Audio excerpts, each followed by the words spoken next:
Bishut Merav et Rabotai, avec la permission d'Hachem, je vous souhaite une bonne semaine et que le bon Dieu vous protège. Je vous donne à vous tous Bracha Ve'atzlacha et avec d'Hachem qu'on voit tous Mashiach Be'ezrat Hachem.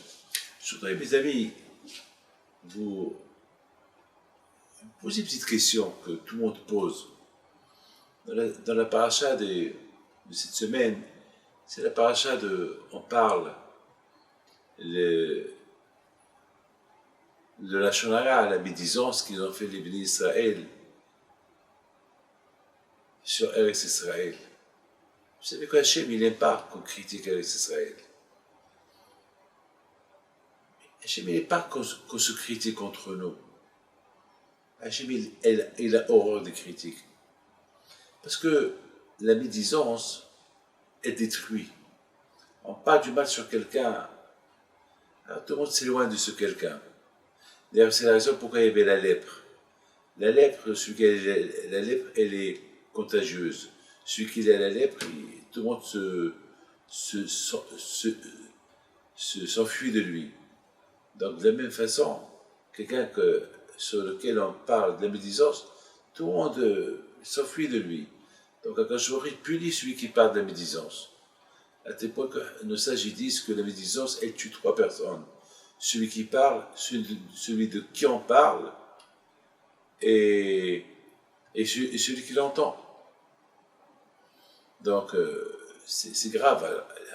Hachem, regardez, les temples ont été détruits à Tisha B'Av. Parce que c'est à Tisha B'Av que les gens, ils ont parlé de la médisance sur Eretz Israël. Donc, la question se pose, comment ils sont arrivés à parler de la médisance sur Eretz Israël? Comment est-ce possible? Comment Ici, on parle des gens très tzadikim. Hein? Les gens, c'était des grands tzadikim. Ces espions qui sont partis espionner Israël, la terre de Canaan de l'époque, c'était pas n'importe quelle personne. Il y avait avec eux Yoshua ben Nun, Caleb ben Yefune, c'était tous des tzadikim. Comment ils sont arrivés à... Donc, on m'a dit qu'il y a quelqu'un qui a voulu... Il y a un grand tzaddik, le Admor de Silonim, il dit que pourquoi ces grands tzaddiks ont critiqué Eretz Israël. Il explique que, une belle façon comment il a expliqué. Il explique que lorsque ces espions sont partis en Israël, ils ont vu la beauté de Eretz Israël, ils ont vu le matériel, ils ont vu des grappes de raisin qui étaient belles, les fruits, Eretz Zarat Halav Udvash, c'est une terre de miel, du lait. C'était... Alors, eux, ils ont eu peur, ils ont dit, oh là là, si les Juifs, ils viennent s'installer ici dans cette terre-là, ils vont tout oublier. Ils vont s'accrocher au matériel. Donc quelque part, c'était la raison. C'est la raison pourquoi ils ont dit c'est mieux qu'on critique Israël.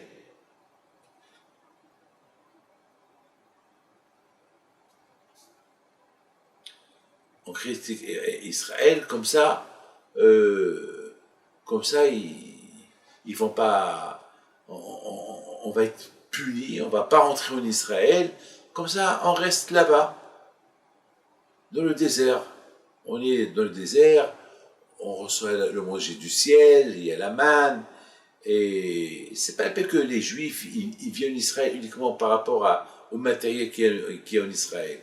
Et ils vont tomber dans le matériel d'Israël. Non, c'est mieux qu'on reste des grands tzadikim, mais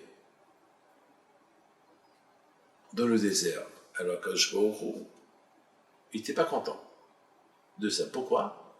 Il explique le rabbin de Admon Silonim, il dit que celui qui veut grandir, ben justement, il fait le contraire. Là où il y a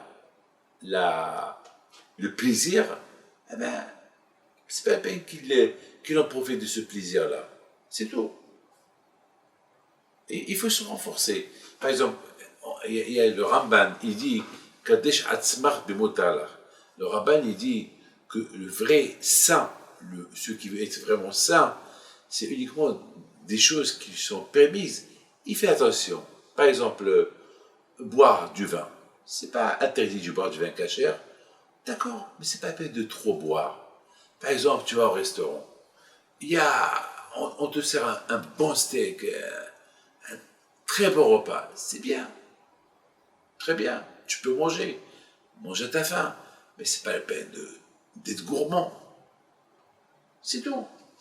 Justement, Hachem, il a voulu que Eretz Israël, il y a du tout. En Israël, il y a Eretz, on appelle que toutes les belles choses, qu'il y a toutes les plus belles choses, les plaisirs que Hachem a créés, il les a donnés. Ils sont en Eretz Israël. À part la sainteté, à part le manger, tout est bon. Mais pas modérément. Alors maintenant, c'est ça l'erreur qu'ils ont fait, les espions, ceux qui sont partis pour espionner la terre de Canaan. Ils ont mal compris les choses. Ils ont vu la beauté d'Israël, ils ont dit, les Juifs vont arriver là, ils vont tomber dans le piège du matériel, et ils vont perdre leur niveau spirituel. Alors c'est mieux qu'on la critique comme ça.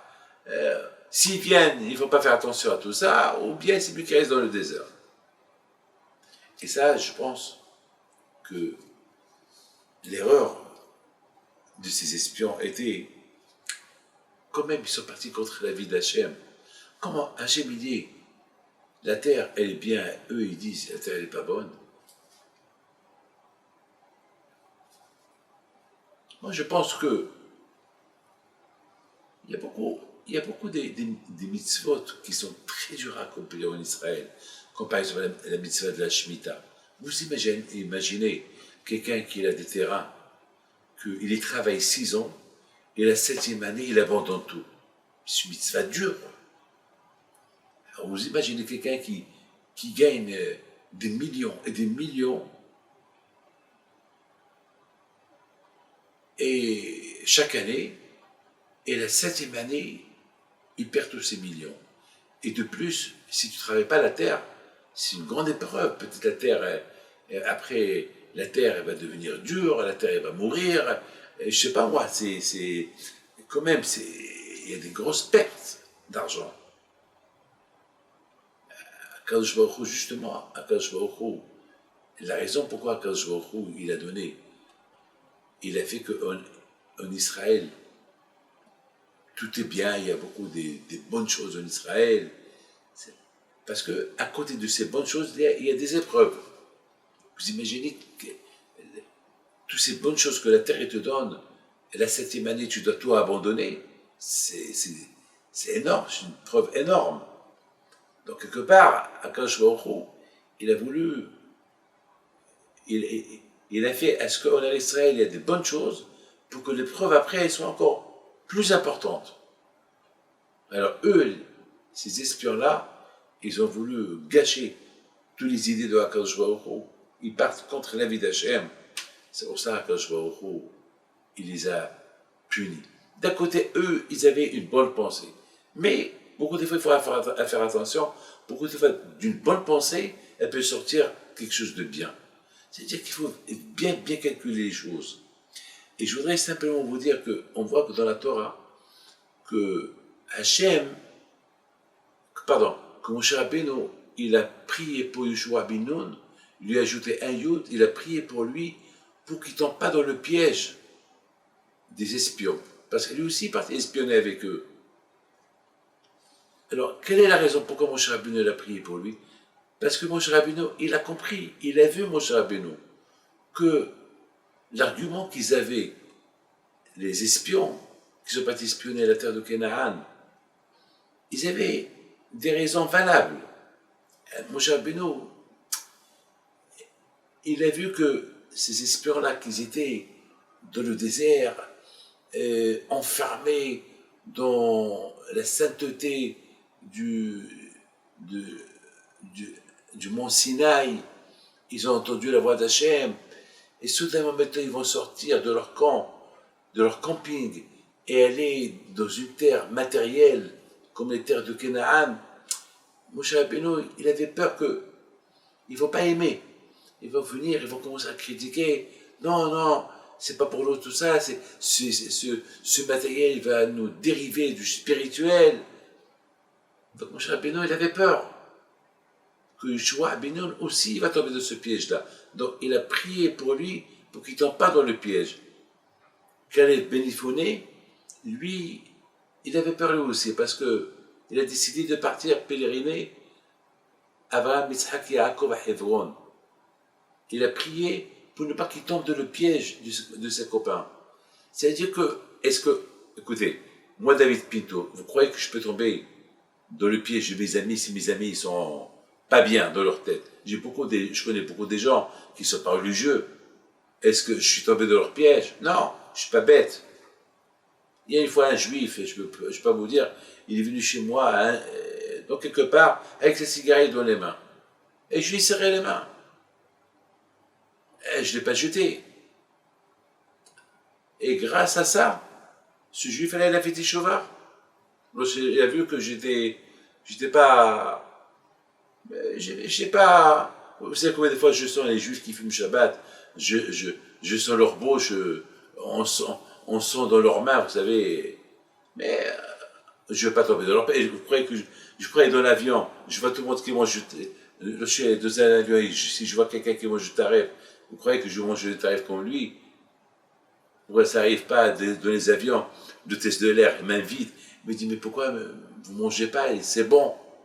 C'est vrai, c'est bon. Ça sent bon. Mais vous croyez que je vais manger? Non. Et pourquoi? Personne ne me voit. Non, mais je ne suis pas bête. Je sais que personne ne me voit, mais il y a le bon Dieu qui me voit quand même. Et en plus, il y a la faute, il y a le péché. La Torah l'interdit. J'ai peur de la Torah, moi. Alors, je ne comprends pas pourquoi Yoshua Abenoun, Moshe Rabbeinu, lui a ajouté un an. Il a prié pour lui, pour ne pas qu'il tombe dans le piège de ses copains. Et Caleb Ben Yifouné, il avait peur qu'il tombe dans le piège de ses copains. C'est la raison pourquoi il est parti pèleriner à Abraham, Yitzhak et Yaakov, que le mérite de Abraham, Yitzhak et Yaakov l'aide pour ne pas qu'il tombe dans le piège de ses copains. Pourquoi il est bête pour tomber dans le piège de ses copains? Non. La réponse, c'est que l'argument de ses copains était un argument valable. Et il y avait une idée de dire de tomber dans le piège de ses copains. Parce que d'une partie, ils étaient tzadikim, de l'autre partie, ils avaient l'argument que, attends, si on vient en Israël, si on vient dans la terre de Canaan, on va tomber dans le piège du matériel.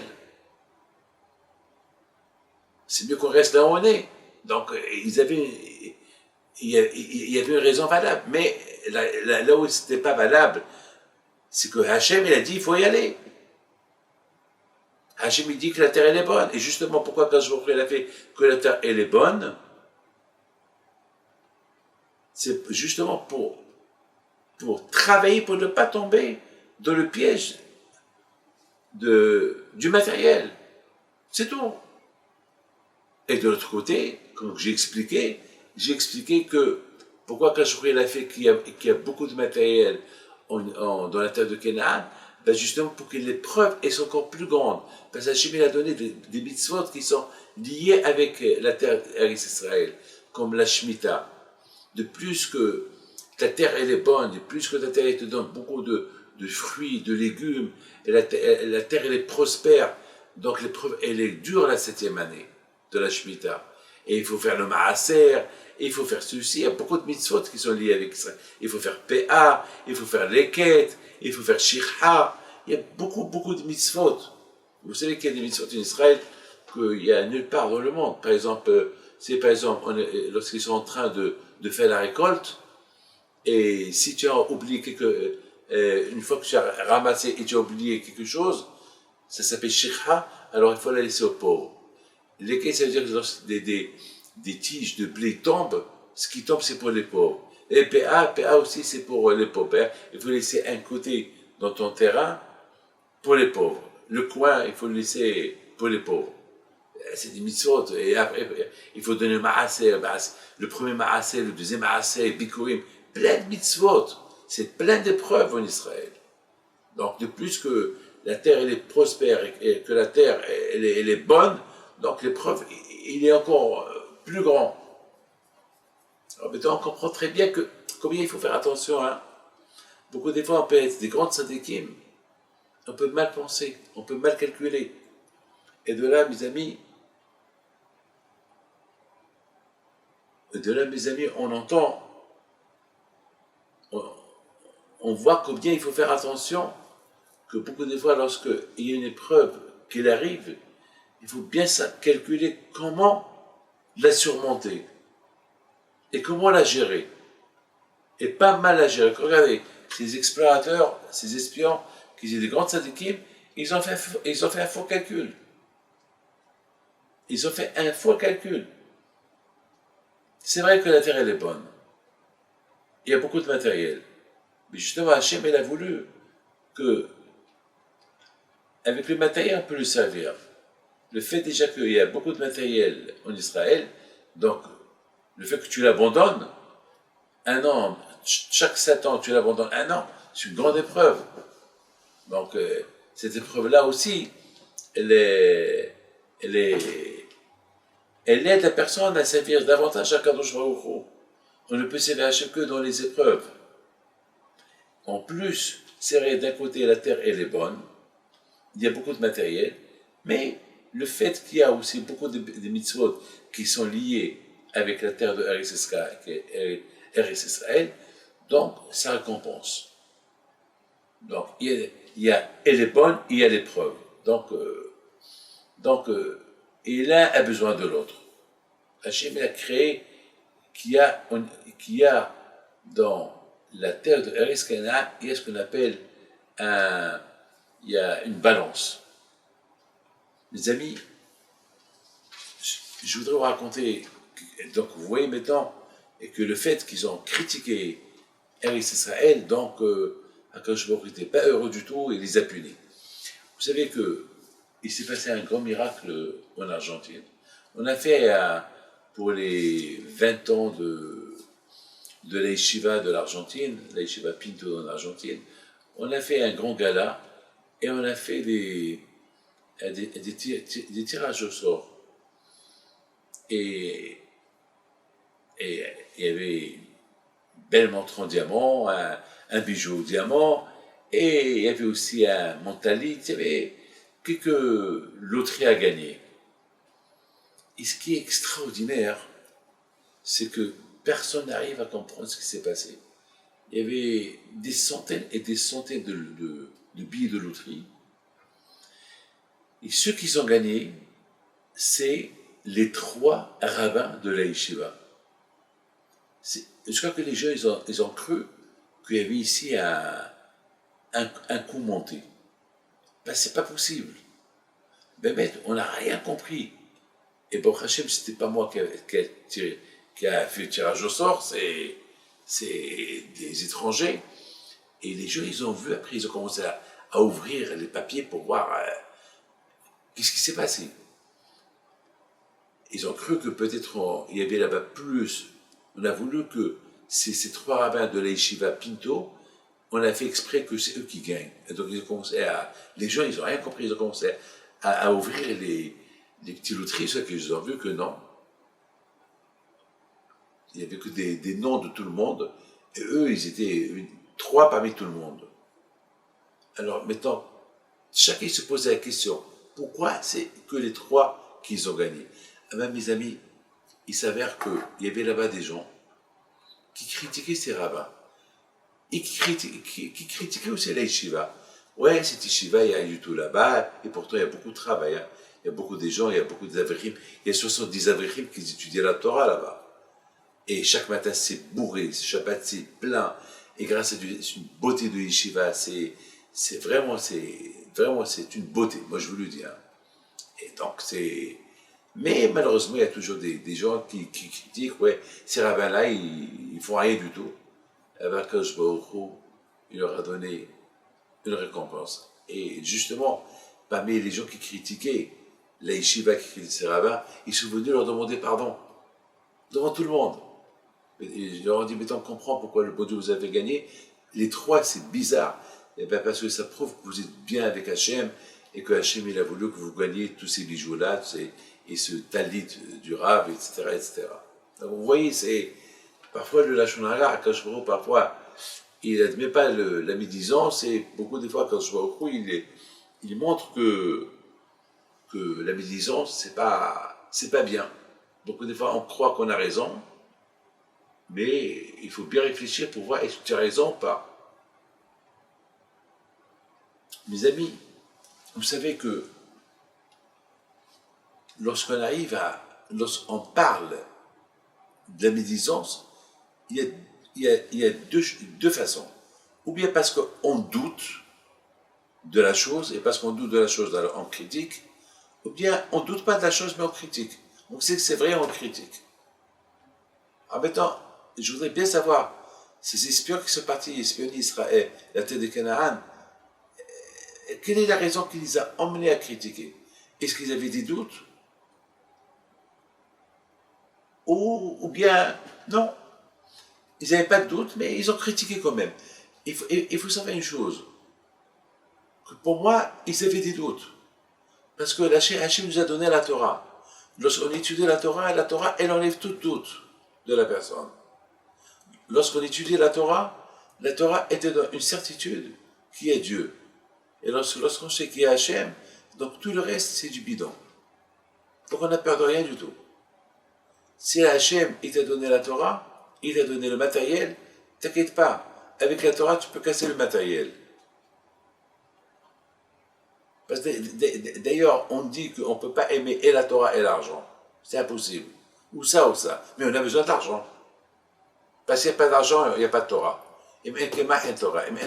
Attends, comment on peut être des bons juifs, faire Shabbat et les fêtes, et surtout pour être juif, il faut être riche. Il faut avoir les mariages, les bar mitzvah, et Brit Mila, et les Shabbatot, et les fêtes, et Tfilin. Attends, il faut de l'argent, tout ça. Pour être juif, il faut de l'argent. Donc on a besoin d'argent. Maintenant, tout dépend maintenant, est-ce que tu aimes le plus la Torah ou l'argent? Si la Torah elle est prioritaire dans tes yeux, c'est bien. On sait que l'argent, c'est pas prioritaire chez toi, donc tu as ou tu n'as pas, donc tu es bien. Mais si tu mets l'argent en priorité, donc c'est un danger. On peut être milliardaire, on peut être très riche, mais si on aime la Torah plus, on n'a pas peur d'argent. C'est pas l'argent qui me commande, c'est moi qui la commande. Malheureusement, il y a des gens qui sont commandés par l'argent. Donc, ils mettent l'argent en priorité, la Torah en second. C'est vrai qu'en Israël, il y a le matériel. Très bien. Et alors, c'est pour ça que Josué il a donné beaucoup de Torah.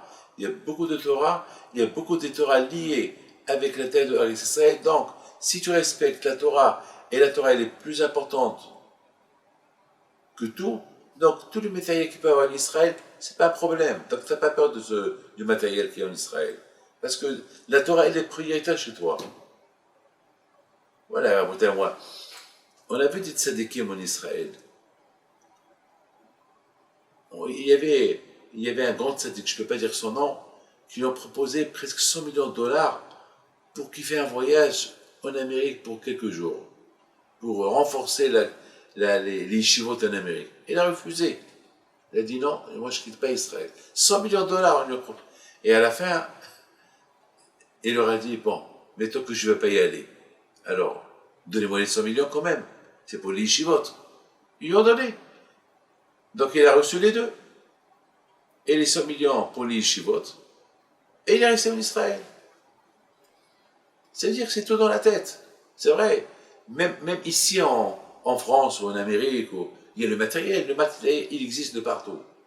Mais c'est à toi de surmonter les preuves du matériel.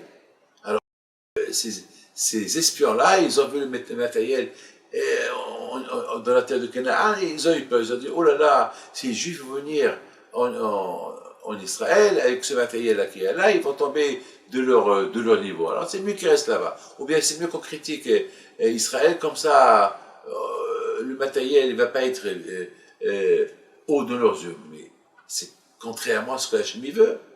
Hachem, justement, Hachem, il veut qu'il y ait et le matériel, et à toi de se travailler pour surmonter le matériel, l'épreuve du matériel, et être un bon juif.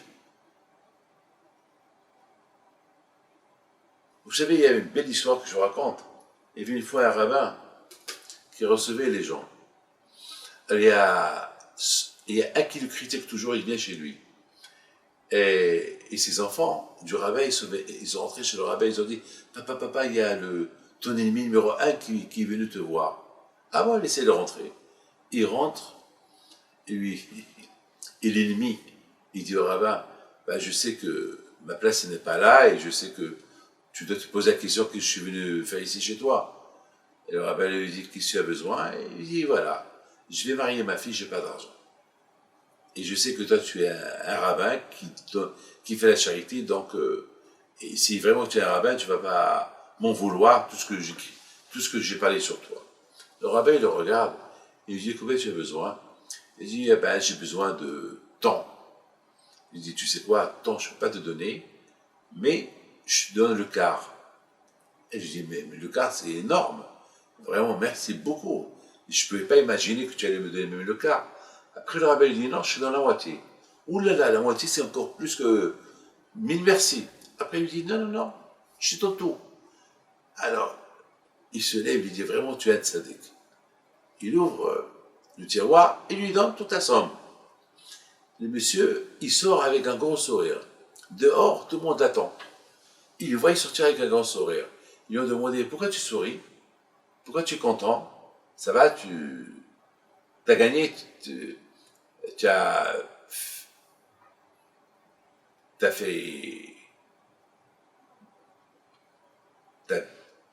parlé mal à mon père et tu es content, tu as plaisir de pouvoir donner des pics à mon père?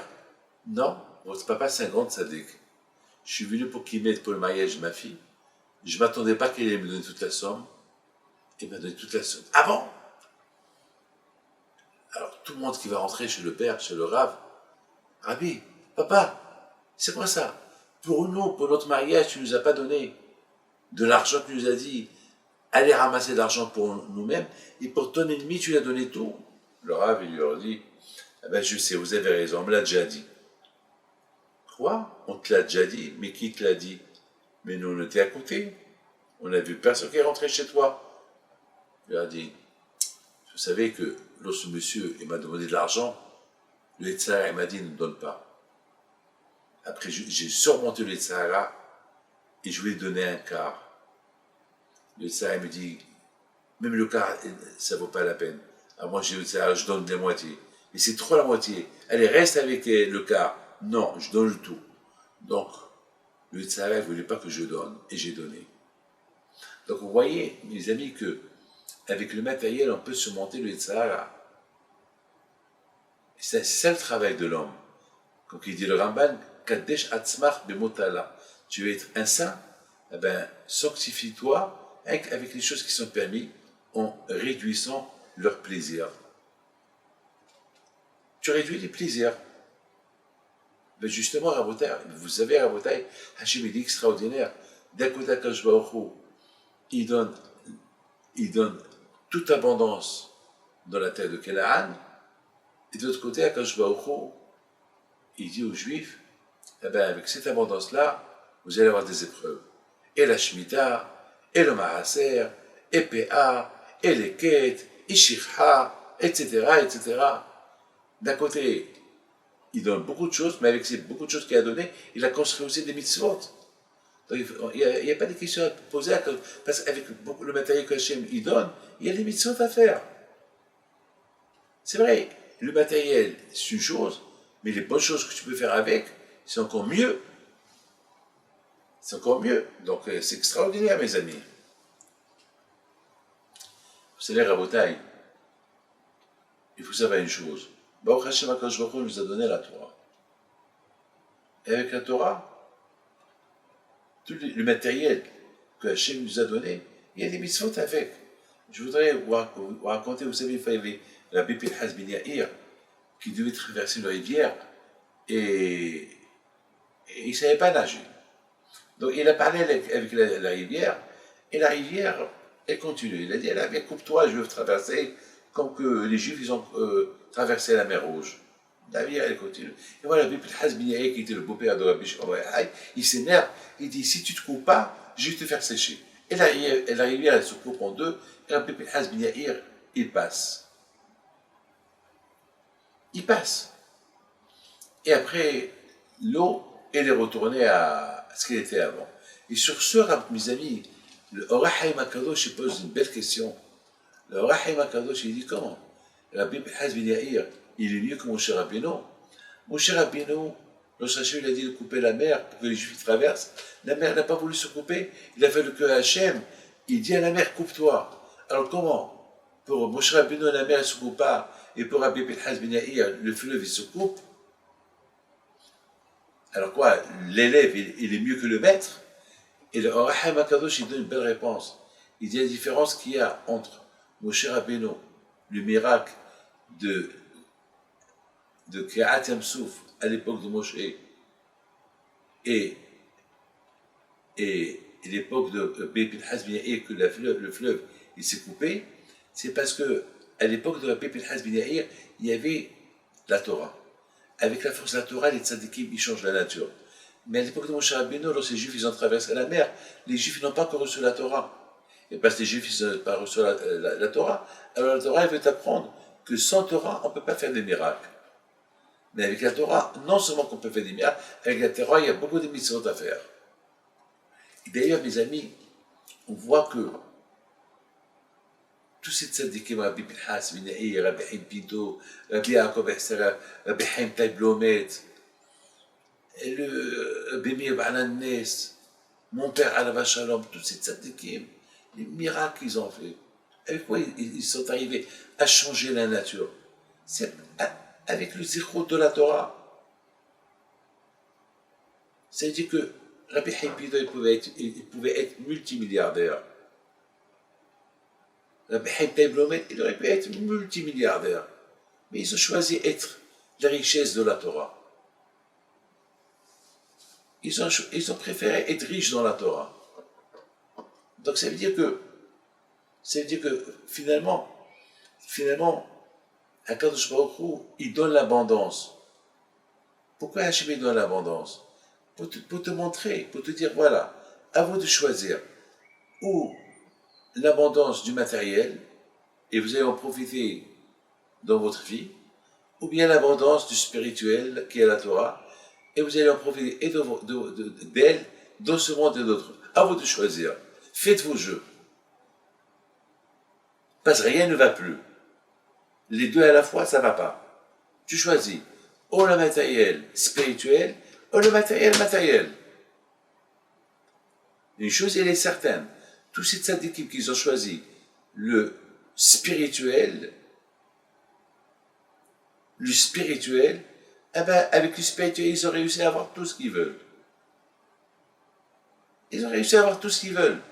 Tout le monde leur appartient. Et ceux qui ont voulu que le matériel, alors ils ont le matériel, mais le spirituel, ils n'ont pas. Donc finalement, Hachem, il a voulu qu'en Israël, il y ait beaucoup de matériel. Mais ce matériel-là, on peut l'utiliser pour le spirituel. Ou bien, justement, pour grandir, c'est justement, il y a le matériel et je donne la préférence au spirituel. D'autre côté, comme j'ai expliqué tout à l'heure, que Bedavka, uniquement Hachem, il a donné beaucoup de matériel dans la terre de Canaan, en Israël, parce que il y a beaucoup comment ça s'appelle? Il y a beaucoup des épreuves. Donc Hachem, il a voulu mettre les Juifs en épreuve, leur donner beaucoup de matériel, et les mettre en épreuve, ce matériel-là, ils vont l'abandonner la 7e année. C'est énorme. Et Hachem, il les teste. Et avec ce matériel, beaucoup de tests, beaucoup de nisyonotes, beaucoup de tests. Donc c'est et eux, les Meraglim, les espions qui ne sont pas espionnés, ils ont mal calculé les choses. Beaucoup de fois, un faux calcul peut amener la personne à la dérive. Justement, mes amis, quand je il a donné la Torah, avec la Torah, on peut surmonter le matériel. avec la Torah, on peut surmonter le matériel. Donc, tout ce matériel qu'il y avait en Israël, il n'y a pas de problème. Il y a la Torah. La Gemara dit, Hachem a créé le Sahara. Alors, un jour, Hachem, il va dire, hé, pourquoi vous avez suivi le Sahara? Alors, non, on va dire à Kadosh Baruch Hu, mais le Sahara était plus fort que nous. Pourquoi tu l'as créé? Kadosh Baruch Hu va leur dire, mais je vous ai donné la Torah. Je vous ai donné l'arme. La Torah, c'est l'arme pour combattre le Sahara. Le Sahara, c'est du feu. La Torah, c'est du feu. Mais vous ne l'avez pas combattu. Donc, c'est de votre faute. Mes amis, je voudrais, mes amis, vous dire une chose extraordinaire. Regardez comment Hachem, il est humble, il est anav. C'est la folie.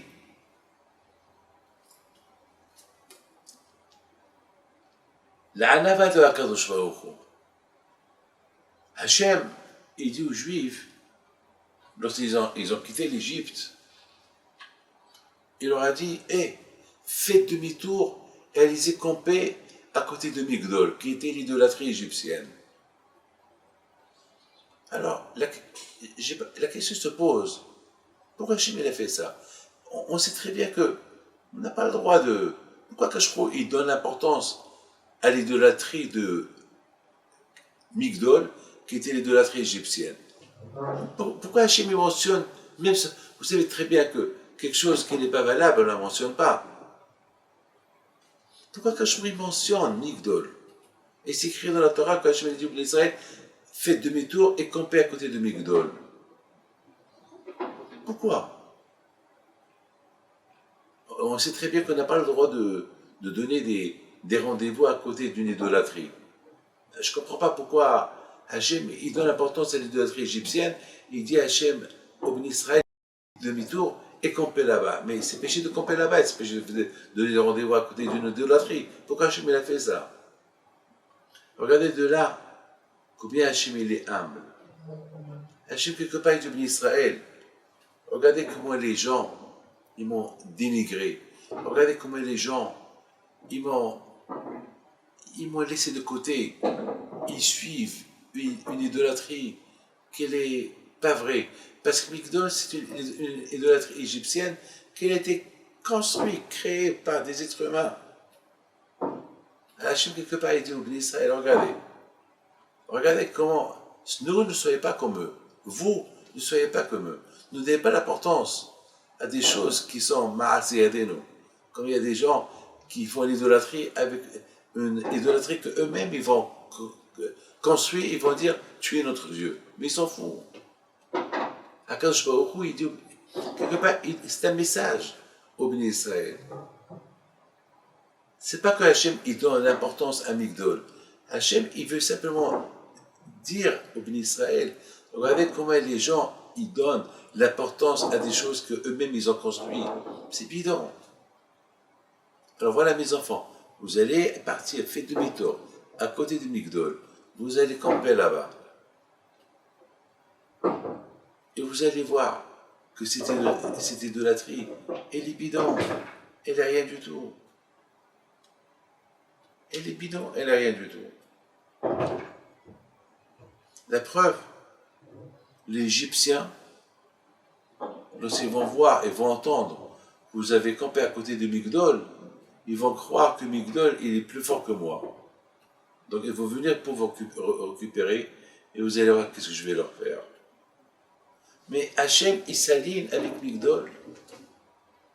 Mais malheureusement, ce n'est pas de la faute. C'est nous qu'on a voulu aligner l'argent avec Hachem. On met l'argent plus que Hachem. L'argent priorité plus que Hachem. Alors c'est Hachem qui a créé l'argent. Alors c'est Hachem qui t'a donné l'argent. Et toi, je te dis, l'argent, c'est mon Dieu. Quelque part, quand je me retrouve, il veut nous donner une expérience que Migdol, que le matériel, que l'idolâtrie, c'est du bidon. Voilà. Je vais m'aligner avec côté de lui, et après on va voir qui c'est le Dieu, moi ou lui. Exactement aussi avec Péor. Péor, on a vu que Moshe Rabbeinu, il est enterré en face de Péor. Péor, c'est l'idolâtrie. À l'époque de Moab, de Midian, de beaucoup des nations. On l'appelle Baal Péor. Pourquoi aligner Moshe Rabbeinu, être enterré en face Péor? Pourquoi? Eh bien pourquoi? Ben là aussi, c'est à cause de nous. Parce que les Juifs, ils sont tombés dans l'idolâtrie de Péor. Ils ont fauté. Comment? Après 40 ans dans le désert, après 40 ans qu'ils étaient tzadikim, ils sont partis avec des femmes moabites, ils ont fait l'idolâtrie de Péor, ils ont suivi les idées de Bil'am. Comment est-ce possible? Vous mettez Hachem avec Péor? Ah ben, justement, Hachem il a voulu que Moshe Rabbeinu il soit enterré à côté de Péor. Pourquoi? Pour montrer à tout le monde comment Moshe Rabbeinu il affaiblit la force de Péor. Parce qu'à l'époque, Péor, c'était une sorcellerie très forte. Mais la Torah, il diminue la force de la sorcellerie. Donc Moshe Rabbeinu était obligé d'être enterré en face où il y a la Avodah Zara de Péor pour réduire sa force. Et encore une fois, pour le montrer que lorsqu'il y a la Torah, il n'y a rien à craindre. Donc, c'est Hachem, il a fait beaucoup. Il a donné à la terre de Canaan beaucoup de matériel, non seulement pour en profiter du matériel, pour en faire des bonnes choses, pour en faire des mitzvot, pour en subir des épreuves et les surmonter et être bien.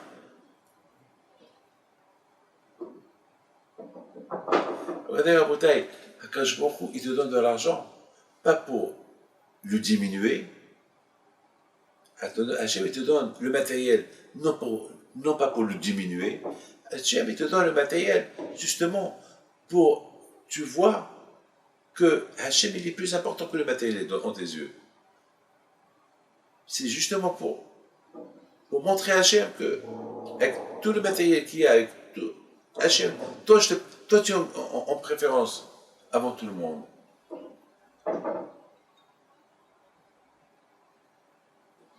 On a vu, mes amis, la Gava, l'orgueil de Paro. On a vu, mes amis, il y a vu beaucoup des rois qui avaient une grande, beaucoup d'orgueil. Ils savent la vérité. Mais l'argent, il les a fait sortir de la Gava, l'argent, il les a fait sortir de leur tête. Ils voient la vérité. Ils voient la vérité, mais pour eux, non, c'est Dieu. Je crois qu'il a fallu que vraiment, il les casse.